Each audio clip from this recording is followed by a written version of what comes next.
Du 10 au 13 mars prochain, le salon Horecatel ouvrira ses portes à Marchand-Famenne. Les professionnels du secteur y sont attendus nombreux afin d'y découvrir des nouveautés, assister à des conférences ou y conclure des contrats. Cette année, ce sont pas moins de 400 exposants qui prendront place et qui proposeront entre autres des concours comme le concours national de cocktails ou encore des journées à thème. Cette année, c'est le Luxembourg qui est mis à l'honneur. Et enfin, il y aura de nombreuses séances d'information organisées par la Fédération Horeca de Wallonie. Et ce sera la deuxième année que le Palais de la Gastronomie vous accueillera, de quoi faire décoller votre palais. Les dernières éditions du Michelin et du Goemio nous montrent que la Flandre occidentale a de plus en plus la cote en matière de restauration haut de gamme. Il faut dire que déjà l'année dernière, la province était sur le haut du podium avec 25 de ses restaurants classés dans les célèbres guides. Et la ville qui concentre le plus de restaurants gastronomiques est Bruges, avec notamment 2 restaurants 3 étoiles, Hertogian et de Carmélite. Conscient de cette chance, la ville de Knock a calculé son potentiel, c'est-à-dire que la région du Zwin compte pas moins de 13,2 étoilés pour 100 000 habitants, ce qui la propulse en tête des régions les plus étoilées du monde, selon l'Office du tourisme de Knock. Anvers, elle, est à la 2e place du podium, qui a perdu 4 adresses, ce qui fait qu'elle totalise 18 restaurants étoilés. Bruxelles, elle, avec ses 19 communes, est le 2e bastion gastronomique du pays, avec le Vadouvant, une nouvelle enseigne étoilée. Elle totalise 17 restaurants décorés. On sait que certaines choses sont dangereuses, mais on ne savait pas que manger une salade relevait d'une péripétie. Et pourtant, un couple en a fait les frais à l'homme dans le Nord-Pas-de-Calais dernièrement. En effet, ils se sont rendus dans un Buffalo Grill. L'épouse a d'abord demandé une brochette de viande, puis a opté pour une salade, comme lui conseillait la serveuse.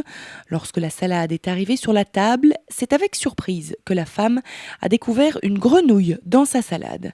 Évidemment, elle n'a rien pu avaler de son repas, ni même ses repas qui ont suivi jusqu'au lendemain. Apparemment, quand la serveuse a constaté la présence de la grenouille, elle a présenté ses excuses et la direction a offert un cadeau de compensation au couple. Le mari a expliqué qu'il s'agissait de bons cadeaux pour des cocktails gratuits, mais qui ne sont valables qu'à condition de payer le prochain repas. Ils nous ont conseillé de déposer un mail dans la rubrique client mécontent, mais on n'a toujours pas de réponse, explique-t-il. Suite à cela, la chaîne Buffalo Grill a publié un communiqué sur Facebook notamment, disant « La direction du Buffalo Grill tient à exprimer à cette famille ses sincères regrets concernant cet incident inadmissible et incompréhensible au regard de l'ensemble des dispositifs de contrôle sanitaire et de qualité existants au sein de ces restaurants. La direction des restaurants Buffalo Grill a de suite lancé une grande enquête en interne et auprès de nos fournisseurs pour déterminer l'origine et les circonstances de cet incident. Toutes les conséquences en seront bien évidemment tirées. Dans le même style, mais plus dangereux, un jeune homme de 24 ans qui s'est rendu dans un Carrefour Market à Namur pour y acheter un sandwich mou a constaté qu'il y avait une vis dans son sandwich. La chaîne de supermarché a expliqué ne pas comprendre comment une vis a pu se retrouver là, d'autant plus qu'elle était rouillée. Du coup, Carrefour a demandé des comptes au fabricant, une boulangerie industrielle de Morlanway. L'enquête est toujours en cours, mais il apparaît que la vis était là depuis la fabrication, puisque le pain est souillé de rouille. Voici à présent une initiative quelque peu insolite, mais surtout improbable. En effet, le propriétaire d'une pizzeria à Virginia Beach, aux États-Unis, a décidé d'offrir une ristourne à ses clients qui étaient armés.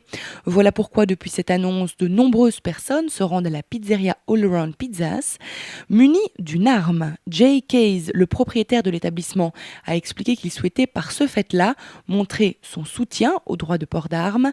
Il faut savoir que le droit ou non d'avoir une arme librement aux États-Unis fait débat depuis quelque temps. En fait, depuis la dernière fusillade survenue dans une école primaire de Newton, dans le Connecticut, qui avait fait 28 morts, dont 20 enfants, En décembre de l'année dernière, la discussion au sujet des armes est très vive. Le propriétaire des lieux a expliqué qu'il possédait lui-même une arme à feu et qu'il a toujours été un fervent partisan du droit au port d'armes. Et apparemment, son idée a été plus que suivie car 80% des clients de la pizzeria seraient venus armés depuis le lancement de ces soldes particulières. Dans les anecdotes, un client aurait même débarqué avec un AK-47 qui est une Kalachnikov.